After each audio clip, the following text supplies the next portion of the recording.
Welcome to 15 Steps to Personal Freedom, Part 5, a BINA pre-Pesach special. We're now ready for Step 5. This is the longest step, perhaps the most involved step in the road to personal freedom. We've tapped into the holy energy, we've committed to purification, we're getting involved, we're humble, we're engaging in simplicity and purity, and now we're ready for step number 5, which is called Maggot. Maggot, of course, is perhaps the longest part of the Seder. It's the recitation, the saying of the Haggadah, starting with the Manishtana, the questions, the answers, and telling the story of going out of Egypt.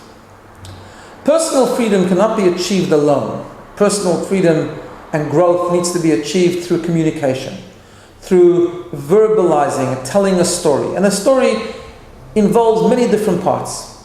First of all, it involves questions and answers.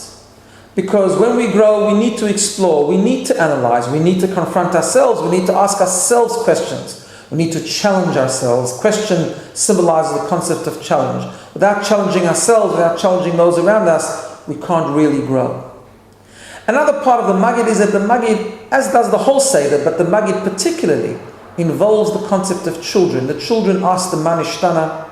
The children are very much part of the Seder, and in fact, during the Maggot, during this recitation of the Haggadah, we have the famous 4 children, the 4 sons. And the concept there is that to really experience in growth, true personal freedom, we have to access the child within us.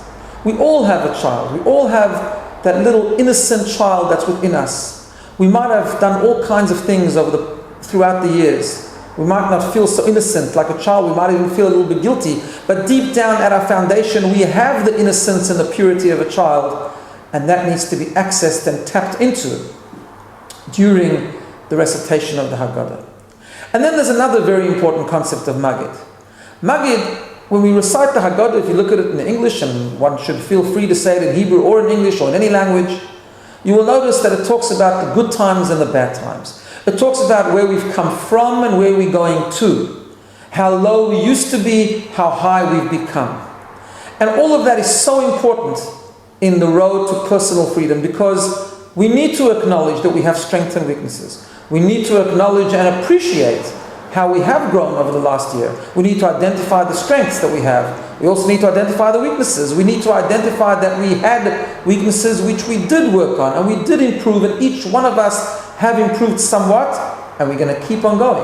And we have to re-experience that whole process of personal freedom. As we say towards the end of the Maggot, we emphasize this point, and we say that in every generation, every single day, we have to view ourselves as if we are experiencing the Exodus from Egypt.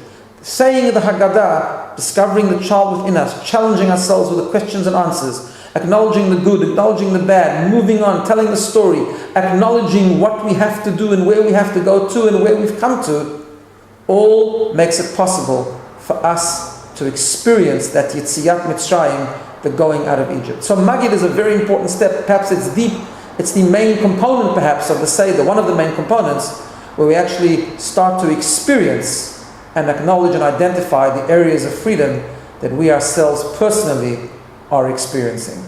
Have a wonderful day.